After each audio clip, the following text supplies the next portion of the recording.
Here's what happens when you sell snacks to a rich kid. This guy's running a locker snack business to save up for a computer. Well, one kid ordered a bag of hot Cheetos and a Gatorade. Easy transaction. So he brings it to this kid's locker, and the kid looks at the Cheetos all weird. Yo, man, this bag is way too wrinkled. Okay, I'll go grab a fresh one for you. So he runs back to his locker and grabs a fresh bag. He comes back, and now this kid's saying the Gatorade's wrong. Also, dude, this is the wrong flavored Gatorade. You said blue Gatorade. I did not say blue Gatorade. He said blue Gatorade. Well, while he's standing there, you know what? It's fine. I'll take it. Okay. Well, the kid's standing there waiting to get paid when the rich guy starts showing his friends pictures of the yacht his parents just bought. Hey, Kevin, Deacon, check this out, man.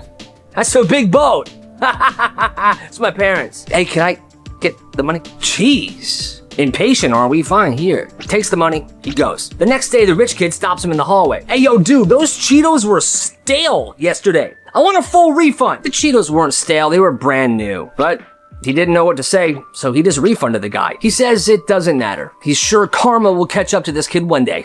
This is what happens when you get locked in the school bathroom. So he asks to go to the bathroom. He walks down the empty hallway, pushes the bathroom door open, and does his business. But when he's ready to leave... What the heck? The door won't budge. It's like somebody locked it from the outside. He's pushing, pulling, nothing. He checks his phone. Crap, there's no signal in here. Now at this point, he's already been gone 8 minutes. So I guess he does the only logical thing. He looks at the ceiling. He steps on the sink, he pushes open the ceiling tile, and he army crawls through the drop ceiling. Now he thinks he's going towards the hallway, he hopes so, and right when he thinks he's above the hallway, he lifts the tile open, but he falls right through.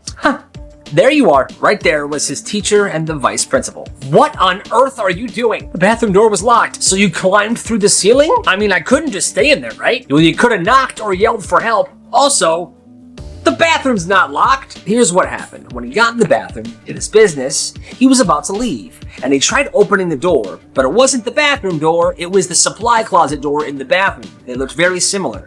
But he panicked, didn't look around to see if the actual door is right there, so he climbed through the ceiling. You know what? Just come to my office. You're getting detention. And he got a detention for property damage and making terrible decisions. He was trying to impress a girl. Yeah, I'm freaking strong. Okay. So, to try and impress her, he was gonna punch this kid that was standing right by him. Watch this. But what he didn't know is that kid was quick. And as the punch began to fly towards his face, he ducked. But that kid was standing right in front of a concrete wall. So the dude that was punching him's hand went straight into it. Ah! Oh! His wrist is completely broken. Teachers come running, a crowd gathers, and both kids were pulled aside. The dude that broke his wrist was taken to the nurse's office, and the other kid was taken to the principal's office. We don't tolerate fighting in this school. I didn't fight, he just tried to punch me. Yeah, well, he broke his wrist. Well, what did you want me to do? Not move out of the way? Yes, your face is softer than the wall. And that kid got suspended. That is not okay. This teacher sucks. It's the first day of geometry, the class she's supposed to teach. And the first day, she drops a test onto every single desk. Let's see what you already know. People finish, they hand them in, she grades them, and then she calls up 2 names. You two, stay after. Everybody thinks they're in trouble, but they're not. Those were the 2 that got the top scores on that test. And the next day, the teacher hands those 2 a packet. The packet has chapters in it, examples, and answer keys. The rest of the class gets nothing. She then tells these 2 students, since you 2 got the highest score on the test, you'll be helping me teach this class all semester. And they did. They would follow this packet on what to teach every single day. The next Monday, they would get a new packet. And while these 2 kids are teaching, she is sitting at her desk playing solitaire on her freaking computer. Eventually, kids start asking hard questions. Hey, so why is it this way in number 12 when it's supposed to be the Pythagorean theorem? Don't look at me, this is your lesson. She would literally never help. Weeks go by. If the 2 smart kids get sick, it's a movie day. And if the 2 smart kids are confused about a lesson, so is everybody else. She literally did absolutely nothing. And that was the last year she taught at that school. Good. This mom spent 5 years telling everybody in town that her son was a monster. He cut me off. He hasn't talked to me in years. She would go on Facebook and post these long, crying rants about how family is everything and how she didn't understand why her own flesh and blood would just stop speaking to her. I'm a heartbroken saint of a mother. She was really making herself the victim. I just don't get it. I gave him life, and now he won't even answer a text. I've done nothing but love him. Well, her son eventually caught wind of all of this, and he decided he was done being the villain in this story. He finally posted a comment on one of his mom's crazy posts. He didn't write much. It was a simple question. Hey mom, glad you're doing well. Quick question, Where's my Honda? People commented. The truth finally came out. A few years back, her son let her borrow his car because her transmission was out and she needed to get around for a few days. But the day he dropped it off, all right, Mom, keys are on the ignition. I'm gonna get an Uber back home. You're all set. Thank you, son. Well, that day she didn't drive it to work. She drove it straight to a car dealership. And it wasn't a formal car dealership. It was some random guy. And she sold it to him. Yeah, I'll take it. Here you go. She then used that money to put towards a new car for herself. Why on earth would you do this? I needed something reliable. You're young. You can walk. I can't believe you. But she got mad at him. She said that, oh, quit complaining. You should be happy for me. But obviously, he wasn't. And that's why he never talked to her. Good reason. This kid didn't talk until he was 5. And when he finally did start talking, he barely said anything. His vocabulary was only like 20 words, and he only talked when he was spoken to. And everyone already thought he was the weird kid. Well, one day, this kid is sitting outside of his house when his 10-year-old neighbor walks by. And the 10-year-old neighbor is a legit genius. He actually ends up graduating high school at 12 years old. But he walks up to this 5-year-old who barely talks, and he says to him, the answer to every question is observing. First of all, I have no idea what the heck that means, but the kid listened. Oh. He takes it very seriously and very literally. From that day on, every single question he gets asked gets the same answer. Okay, you. What is 2 times 2? Observing. What do you want for dinner, son? Observing. Okay, and how are you feeling today? Observing. At this point, people are freaking out. People made meetings, there was counselors and therapists involved. For almost an entire year, the only thing that this kid would say is observing. Eventually, after a few years of therapy, he began talking like a normal person. But hey, that's kind of hilarious. This family thought, chairs make you lazy. So, they were forced to always stand when they were eating. Breakfast, standing at the counter. Lunch, standing around the island. Dinner, standing around the table with the entire family. And they were supposed to eat fast. They were trying to be efficient, I guess. Once they were done, they would clean their plates and they would move on. Well, this kid grew up this way and he never questioned it. Why would he? That's how he thought meals worked. Then he's at his friend's house for dinner one night. And he's confused. He's standing there. The dad's like, you can sit down, buddy. What are you doing? Okay. So he sits, they talk, they laugh. They linger and they eat their food at their own pace. He's like amazed. You good, bro? Yeah, this is just different. In a good way.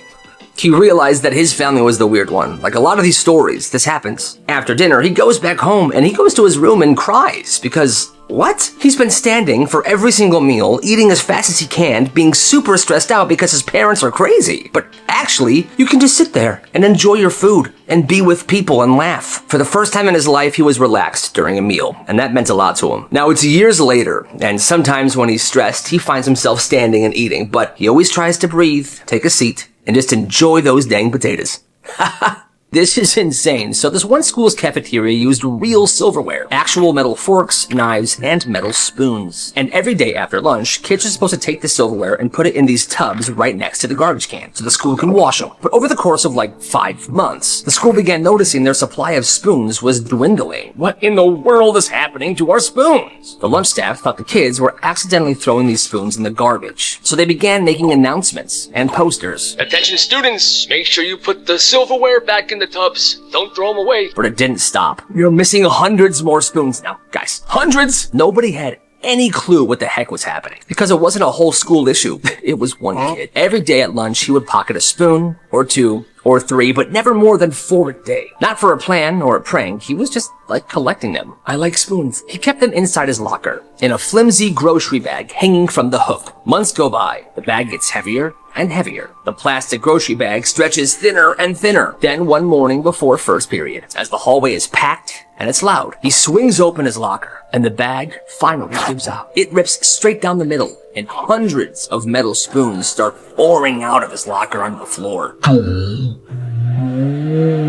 And the sound is insane, like someone dropped an incredibly heavy toolbox down a flight of stairs. Once they all fall, he just stands there staring at the pile on the hallway floor. It's the end of an era. Within 5 minutes, the entire school knew what had been happening with the spoons. He got into big trouble. The rest of that year, they called him Spoon Kid, and he was kind of a legend. Gotta respect Spoon Kid. So this one dude in this one class was huge. Tall, wide, and the way he would eat food was an operation. I know what I like. He would show up to class with a full row of cookies, 20-something, and he would stack them perfectly on one side of his desk. Then the system began. He would take one bite from the top cookie and put it to the right side of his desk. The next cookie, one bite, then on top of the cookie that's on the right side of his desk. Then the next, down the entire row. Each cookie with exactly one bite out of it, stacked on top of each other. When the whole tower has migrated to the right side, he didn't stop. He would just restart the cycle. A new bite off the top cookie moved to the left side of the desk. Then the other one. A new bite, then stacked on top of the cookie on the left side of the desk. Do you get what I'm saying here? Cookie, bite, stack, cookie, bite, stack. And he keeps restarting this process. Well, 15 minutes of rhythmic biting and stacking later, the entire tower of cookies was just gone. Desk wiped clean, 0 crumbs, like it never happened in the first place. And obviously, everyone in class saw him do this, but it was so strange and so weird that nobody ever said anything to him. That's nuts. When he was 7, he did something so dumb. It was a public swimming pool. Family locker room, wet floors, benches everywhere. This kid's in there and he notices something sitting under a bench. What is it? It's a thumbtack, just sitting there. Nobody was around, nobody was paying attention. Instead of picking this up and throwing it away, he takes it and places it pointy side up right in the middle of the floor. Then he goes away. About 30 minutes pass. Families keep moving in and out of the locker room, bare feet, and he starts to think to himself, maybe that was a bad idea. Maybe somebody could get hurt. So he goes back in, but he's way too late. Oh no. Oh, Mom, I'm bleeding. A kid had stepped right on it, and his foot was bleeding. Oh my God, what a horrible person would do something like this. The kid never said a word.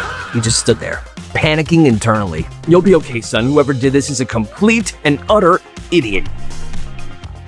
I mean, yeah, that's pretty messed up. The locker was jammed. 3 different kids tried the combo. It wasn't working. A teacher comes up, tries to figure it out, nothing. That's when one sophomore stands there, looks, and says, "Step aside." He doesn't even glance at the paper that has the combo on it. He just stares at the lock for a second, pulls out a paper clip, and goes to town. Boom. First try, it opens. Oh my God, finally, thank you. That was actually awesome, dude. Now, this was the first day of school, so the hallways were hectic. Everyone trying to get in their lockers. There's books, papers, book bags everywhere. Well, he just turns around and says, "Anybody else?" 5 minutes later, he's walking the halls like some kind of locksmithing expert. He's opening jammed lockers left and right, even helping teachers open their cabinets. Jammed?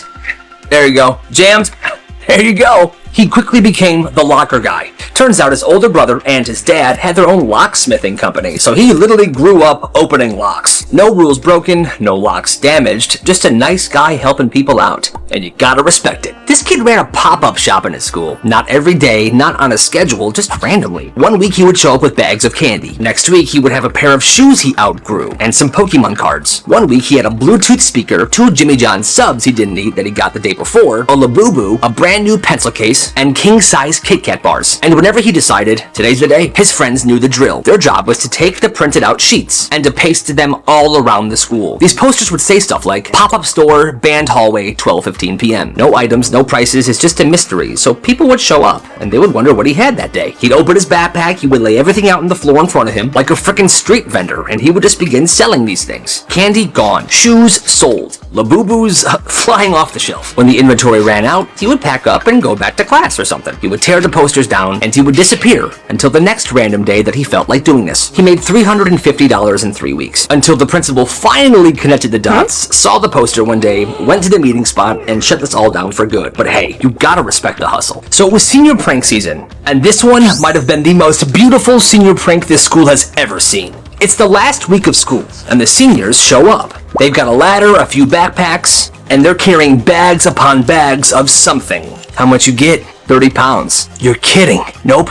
30 pounds of confetti. They sneak into the assembly hall, where the school organ is. Now, the school was about to have an assembly, and for some reason at every single assembly, the music teacher plays the organ. Now, it's a giant old organ with these large pipes, and these pipes stretch up to the ceiling. With the ladder set up, they climb up, and they start pouring confetti straight down each of the organ's pipes. And not just a little confetti, pounds of it, until pretty much every pipe is stuffed. Well, only one teacher is in on it, and that's the music teacher. He gave them the green light because that old organ was being thrown out anyway. But nobody else knows about this, okay? So, 2 hours later, the whole school is crammed in for this assembly. The Principal gives his speech, and then the organist starts playing. Whoosh! A cloud of confetti blasts into the air like fireworks while this beautiful organ music is playing. With each note, another explosion of confetti goes off. And now it's like a blizzard. Students are cheering. They're trying to catch it. It's beautiful! But the teachers are really confused. Oh my god, what's happening? What's happening? The principal's standing there looking around like the ceiling just collapsed. Meanwhile, the music teacher is just calmly playing the organ while this crazy storm is happening. It's a beautiful sight. By the end, the floor is covered in confetti, the seats are all buried, and the seniors are just looking around like, wow, we did that. And that was it. That organ never played another note, but that prank went down in school history. One day, this kid bought a bunch of clear iPhone cases for cheap, and he had this friend who was good with graphic design. So what he would do is he would have his friend make this cool design of whatever he wanted. His friend would then print it and cut it down so it would fit perfectly inside this phone case. And it looked awesome. Clear phone case, this graphic design insert, it was legit. Custom fit, looked expensive. He did it to his phone case first. It was an anime design and it looked awesome. People saw this and they were immediately intrigued. Well, interest grew. And soon, he was taking orders for people. NBA, anime, SpongeBob, Shrek. He was making these custom phone cases and selling them. Then he starts bundling them together. 3 phone cases for $10. 6 for $15. And business was absolutely booming. He kept buying these clear phone cases. His friend kept designing these designs and custom cutting them to fit the cases. And people were buying them. They were all over the school. The thing was, his friend that was designing these and printing them was using the school's printers. The IT guy realized how much printing had been done, and he told the principal. And this whole thing had to be shut down. But by then, he had made $530. And those phone cases became collectibles. Some students even reselling them for 3 times the price they bought them for. Honestly, you gotta respect the hustle. Alright students, dodgeball. 3, 2, 1, go. It was gym class and the kids were playing dodgeball, so like a major W. Well, this kid, Jay, was playing just like everybody else. 2 groups were lined up on each side of the gym, and the dodgeballs were right on the middle line. 3, 2, 1, go. And they all run for the dodgeballs and then step back, and people begin throwing them. Well, Jay grabbed one and he launched it. But it accidentally smacked this girl in the face.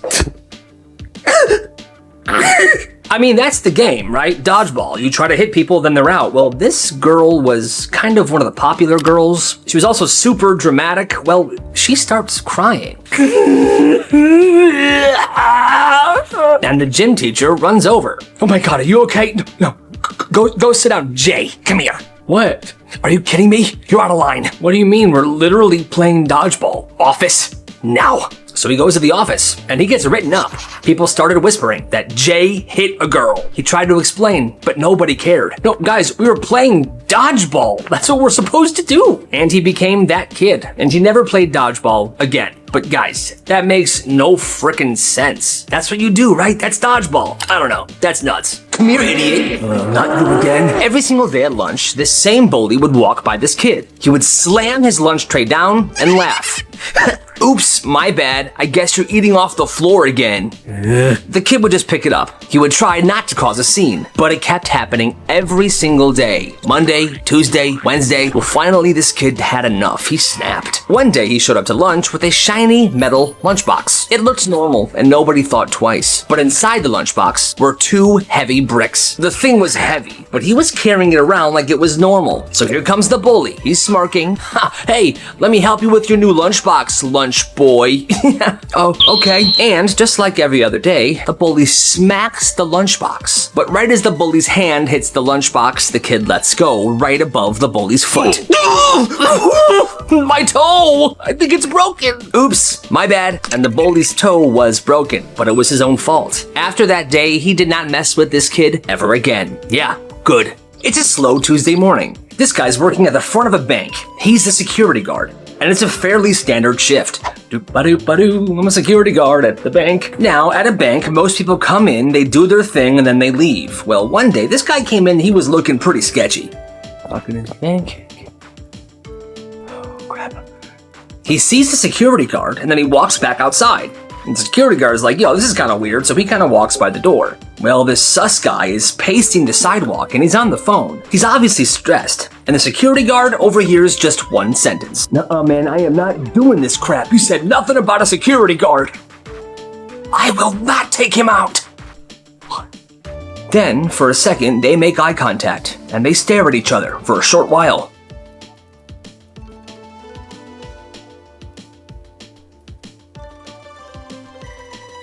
And he's gone. The bank reports the situation immediately, but nothing ever actually happened, so they couldn't really do anything about it. But the security guard knew one thing. That guy was definitely gonna rob the bank that day if he wasn't there. And that's crazy. This kid shows up the second period and says, "Hey, what's up, guys? There was a deer stalking me in the parking lot." "Oh, what?" "Yeah, I was walking into the building, and I look over, and this deer is just looking at me from behind a tree. I walk a little farther, and there he is in a different tree, still staring at me." So, of course, everybody starts making fun of this kid. They're calling him Deer Boy this entire class, and he's like, "Guys, this is so dumb. I saw a deer." Whatever. Third period starts, and all of a sudden, throughout the entire hall, you hear a giant crash. Guess what it was? A deer literally jumped through one of the classroom windows. Not like near the window, like through it. What was that? What happened? A freaking deer jumped through the classroom window. It's still in the room. Oh my god, he's coming for me. It was an absolutely absurd moment. Nobody knows what to do because this deer's kind of freaking out in this classroom. They don't know what to do with it. Well, this one teacher shows up, Mr. Redding, and apparently Mr. Redding has had a lot of experience with deer. He somehow went in there, calmed it down, and walked it out of the school. "How'd you do that, Mr. Redding?" "Well, I had a pet deer once, and he was my best friend." And after that, everybody stopped calling this kid Deer Boy because obviously there was a deer near the school and it jumped through the window. I wonder if it was coming for him. That's kind of freaky. At Logan's house, there was one rule. Don't go near the piano room ever. His mom said it was off limits for emotional reasons. His dad called it a sacred space. And anytime a guest walked past the room, the family would act weird. "Nothing to see in this room." One time, Logan's friend leaned on the door and the mom freaked out. So I was thinking that we can go to the, Hey! Oh. Well, that night during the sleepover, Logan admitted something. "Yo, I've actually never been in the room myself either." "You've never been in that room?" "No." Well, around 2 a.m., Logan's friend who was sleeping over just couldn't handle it anymore, so he got up and he snuck to the piano room. And then he opened the door. And that's when we saw it. Logan's dad was inside, wearing a tuxedo, sitting at a grand piano, his fingers hovering above the keys. He wasn't playing, his fingers were just doing this. He then said, "Get out of here, and close the door." Okay. He slammed the door shut and went back to sleep. He later found out that Logan's dad had a very weird obsession with grand pianos, and apparently that time of night was his sacred time. So, I don't know. Super weird. It was supposed to be a normal middle school sleepover, but then things got crazy. It was 4 friends, they were all in 8th grade. They had the sleeping bags in the basement, Nerf guns, soda, the usual. They go upstairs, they're playing video games, but then one of the friends says this, "Yo, what's that behind the fence over there?" "Oh, that's my neighbor's hot tub. We should go in it." Oh. Wait a minute. They laughed it off at first, but 1:30 a.m. hits. The parents are asleep, and they went outside. "Are we really doing this? This is a bad idea, guys." "Shut your mouth, Ralphie." "Everyone chill out. We're going in." Next thing you know, all 4 of them are sitting in the neighbor's hot tub, snacking on Doritos, and someone's playing music from their phone. Okay, this is really nice. Pure relaxation, boys. Pure relaxation. Alright, we should get out soon, guys. "Shut the hell up." Well, that's when, all of a sudden, the backyard floodlights go on. Oh my god, run. Yeah, there's 4 kids in my hot tub right now. Get out of here. The next morning, everybody's in the kitchen having breakfast. Everyone's worried about last night. Well, the doorbell rings. "Oh, I'll get that." Wait, no. "Hi, Mr. Johnson." "Hi, Carol. We should have a conversation." She found out everyone gets in big trouble, but that sleepover went down in history as one of the greatest of all time. Presentations are today? I'm screwed. Hey. Come here.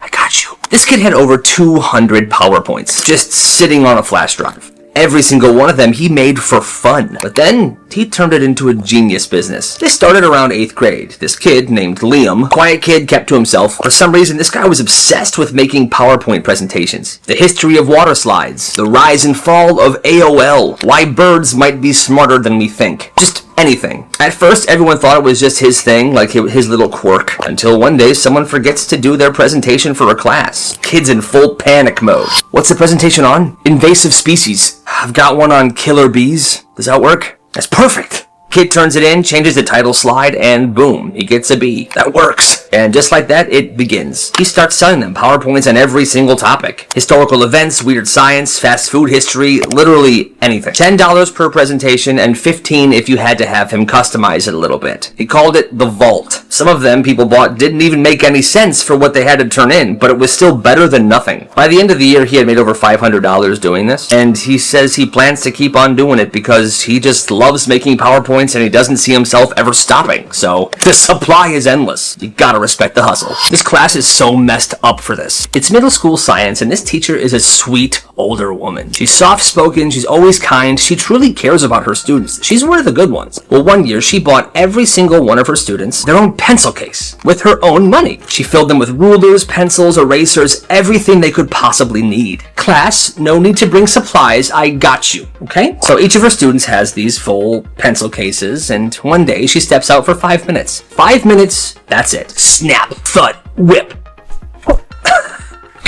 The students start chucking these pencil cases across the room, snapping rulers, breaking pencils, breaking the zippers, and they're all laughing like maniacs. She just walks back in, and she freezes. Wait, what happened? No one answers. She picks up a broken pencil case and holds it in her hands, and she just starts crying in front of everybody. What would you guys do this? Why would you guys do this? Super messed up. Well, the next day she comes into class. She says this. Class, I'm so sorry for getting upset yesterday. That was not good of me. I should have been more composed. I just wanted you guys to have everything you needed, okay? Anyway, I brought you all some candy. And then she gave them candy. Dude, they were the ones that should have apologized to her. She was one of the best teachers in that school. And students who were in that class say that this messes them up to this day. Which it should. This stepmom is evil. This happened when this kid was around 11 years old. You see, his dad had remarried a few years earlier. And things at home were weird. But he was trying to make it work. One day his stepmom goes, "Come on, buddy, let's get some ice cream." And he's like, "All right." To him, this feels nice. Maybe they're gonna bond. Maybe she's finally warming up to him. So they go get cones. They sit down inside the shop. He's eating his ice cream, thinking it's a normal day. She then sets her ice cream down, looks him in the face, and says, "I think it's best if you go live with your mom full time." He's confused. But before he can answer, she says this. "Nobody in our house loves you." The dude said he just sat there frozen. She keeps going. "You take your dad's money. You smell. You ruin everything, and you make him choose you over me." She's saying this to an 11-year-old inside of an ice cream shop. Then when she's done laying into him, she stands up, walks out, gets in the car, and leaves him there at the ice cream shop crying. He said that moment changed him forever. No normal adult says that to a child. That woman is evil. When she was a teenager, her dad was driving her to work at Dairy Queen. They're in the car. "All right, sweetie, this is gonna be a good day." Ugh, I hate working. It's a normal ride so far. Then, out of nowhere, this woman cuts them off on the road. Most people just honk, then move on, but not this dad. He locks in, and he chases her down. They finally get to this red light. He pulls up to the right of her. Rolls his window down, and leaps out of the car right under her windshield. "Apologize to me right now! Apologize to me right now!" Screaming, flailing, right on her windshield. Now, he didn't put the car in park, so you know when you're not driving, the car just goes by itself very slowly. So this girl is in the car, her dad's on somebody else's car, and the car is just rolling slowly into the intersection. So she has to put her foot over the driver's seat and press the gas herself. Once her dad calms down, he gets back in the car and drives her to work like nothing happened. "Have a good day, sweetie." Later that night, when everybody's home, they get a knock on the door while they're watching TV. "I'll get it. It's the police." "Hi, is your dad home?" "Dad, you're going to jail." And he was arrested. Makes sense. When this dude was in 7th grade, there was a kid in his class named Lucas. And Lucas was a menace. He bullied people, threw stuff across the room, caused ruckus, and he'd never got in trouble. Or if he did, he just didn't care. Well, one day during class, Lucas grabbed this kid's backpack and dumped everything on the floor. "Oops, looks like you gotta pick that up." The teacher looked up, sighed, and then went back to her book. Well, the kid was furious. "Miss, are you really not going to do anything about this?" "I mean, I could punish him, but he doesn't care. He'll just do it again tomorrow. It's not worth my time." The whole class was shocked. Lucas smirked. "See? She doesn't care what I do." "Actually, I don't care what any of you do." She then closed her book, walked to the door, and left the classroom. But right before she left, she looked at the kid that Lucas had been bullying, and she gave a very tiny wink. She closed the door behind her. The class sat in stunned silence. But the person that the teacher winked at knew what that meant. He stood up. Then another kid. And then another, until half the classroom was standing up looking at Lucas. So, she doesn't care what any of us do, huh? Lucas's smirk disappeared. Guys? Nah. No teacher, no rules. Remember last week when you dumped my lunch on the floor? And when you took my homework and ripped it up? And when you called me and my brother an idiot? Looks like it's our turn now, Lucas. Lucas was pale and the entire class slowly moved in on him.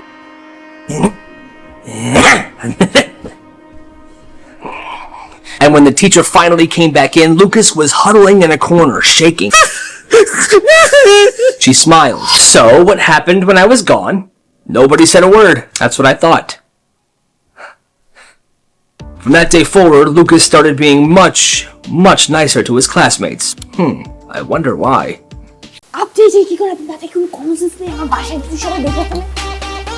রাত 10টায় আমি phone দিব আর একবারের বেশি যদি হয় মামা মালটা তো জোস সরি ভাবি তুই পারবি দেখ কিভাবে কই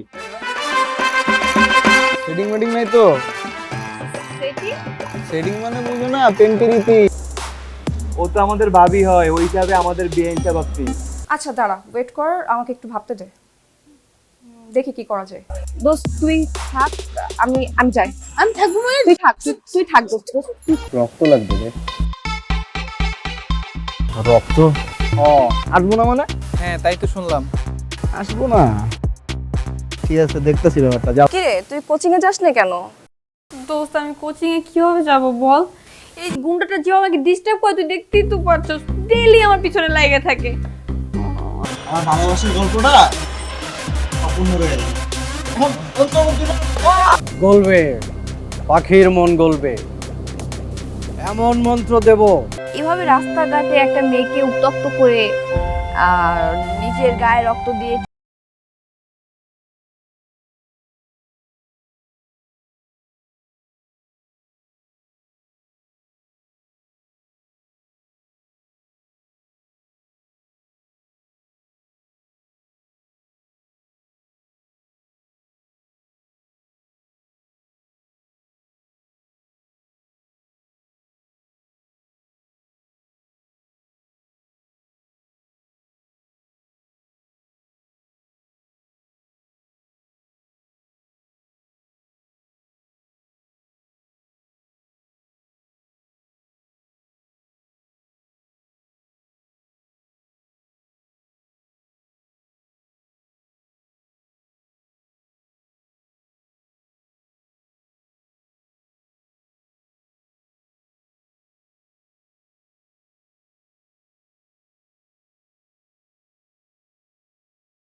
তাই তো কেন ফোন যায়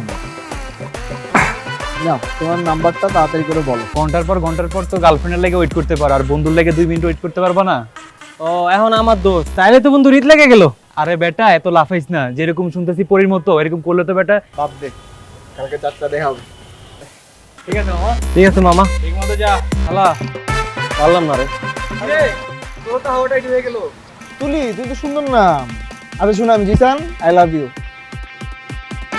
আপনাদের তো চিনলাম না আমার বড় বোনের যে দেবরগুলো আছেন তো সবাইকেই চিনি বাট আপনাদেরকে তো চিনি না যাইতে দে আর আমার খালা লাগে কোথায় বলতা ভালোবাসা যে এত প্যারা এত কষ্ট এত জ্বালা যন্ত্রণা জানলে ভালোই বাসতাম জিসান আর তুলির ভালোবাসার ইতিহাস তাই রক্ত লাগবে আসসালামু আলাইকুম দুলা ভাই আরে শালা ওয়ালাইকুম আসসালাম কি খবর কেমন আছো বান্ধবীও তো যায় না এতবার ফোন দিলাম ফোনও ধরতেছে না তুমি একটা ফোন দাও তো ফোন বের করো কি বলেন দুলা ভাই ও যায় নাই কথা হইছে ভাইয়া বলছে যে ভাইয়া আমাদের কোচিং এর সামনে আর আসবে না, আর তোকে ডিস্টার্বও করবে না। পারবো না। কারণ না আমি 1 থেকে 3 গুনবো। না বাবা, প্রেম হইলেই হবে, প্রেম হইলে এমনি ডিফারেন্স হবে বাবা, আমার খালি ওরে দরকার।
আমার কাছে জিনের বাচ্চার নাম্বার আছে। জিনের বাচ্চা করতে চাস নাকি ইটিস পিটিস করতে চাস? হ্যালো বন্ধু, আমার রোদে দিছস? এই তো দিছি তো। ঠিক মতো রোদে দিছস? কি শুনতে চান? আমি আপনাকে ভালোবাসি। ভালোবাসা যে এত প্যারা, এত কষ্ট, এত জ্বালা যন্ত্রণা, জানলে ভালোই বাসতাম। জিসান আর তুলির ভালোবাসার ইতিহাস, তাই রক্ত লাগবে দোস্ত। আসসালামু আলাইকুম দুলা ভাই। আরে শালা, ওয়ালাইকুম আসসালাম। কি খবর, কেমন আছো? গলায় দড়ি লাগাই দিছে ভাবি। গলায় দড়ি দিছি মানে গলায় গলায় গলায় কেন রেখেছেন আমাকে? কি হয়েছে বলতো? আর বলিস না, তোরে যে বুকিং দিছে সে তো এখন আমার পিছনে লাগছে। জিসান, আমার দরজা লাগাই দিচ্ছে। কই যায়? কই যা? ফোন দিয়ে যেতেছি, ফোনই ধরো না। তোমার ফোন ধরার কোনো নামই নাই, কোনো কথা। তোমার ফোন ধরো না কেন? এবারে এক্সামের প্রিপারেশন কিরকম তোদের? আমি তো খুবই এক্সাইটেড, কারণ আমার প্রিপারেশন খুবই ভালো। জিসান দরজা খোল। কি বুঝতেছি না। যা।